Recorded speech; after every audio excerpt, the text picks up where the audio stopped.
The United States relies on a system that is not and can never be resilient. Capitalism demands running the leanest operation possible. No safety nets, no guardrails. Everything delivered at the last possible moment in the bare minimum amount.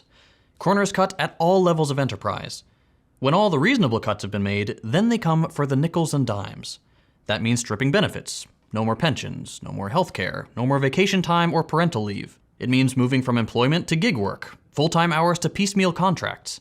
And all of this is just on the domestic front. Those in power don't care if they have a pissed-off workforce. They know we have to accept whatever job we can get or we starve. There's no choice there. What they do care about is maintaining their geopolitical interest abroad. But once again, because of the logic of capitalism, the empire's grip is slipping. When we're the only game in town, we can give developing countries loans with obscenely exploitative conditions. We can force them to privatize, to sell off their industry to American investors, to buy back the goods that their own resources produced at exorbitant rates. Of course, the rest of the world hates us. But we don't care. We're the dominant world power.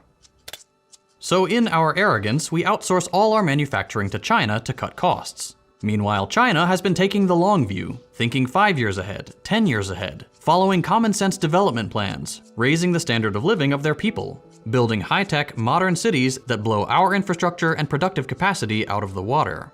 And then, eventually, while we were busy bombing a dozen countries at once and making enemies around the world, China extends their hand in collaboration.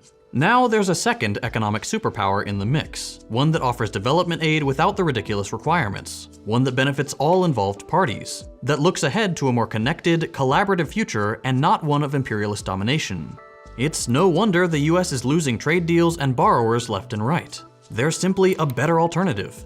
And when a country that has become entirely dependent on extracting wealth from the third world loses the ability to do so, what happens?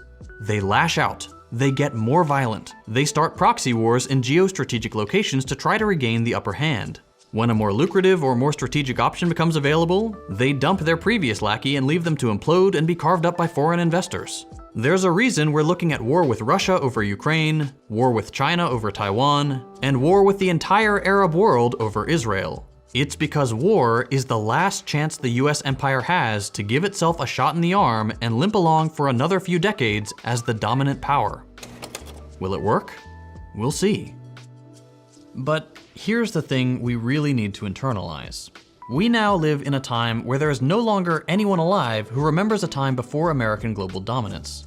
Since World War II, and certainly since the illegal dissolution of the Soviet Union, the US has had very nearly uncontested control of the world. This has led to a perception among Americans, even those who are critical of the country's behavior, that the US really is special.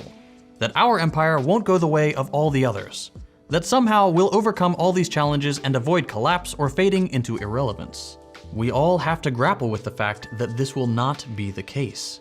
We are living through the end of an empire. It may not seem dramatic, it might not fit the apocalyptic vision of collapse we've come to expect, it may take another 100 years, but the US is on the way out.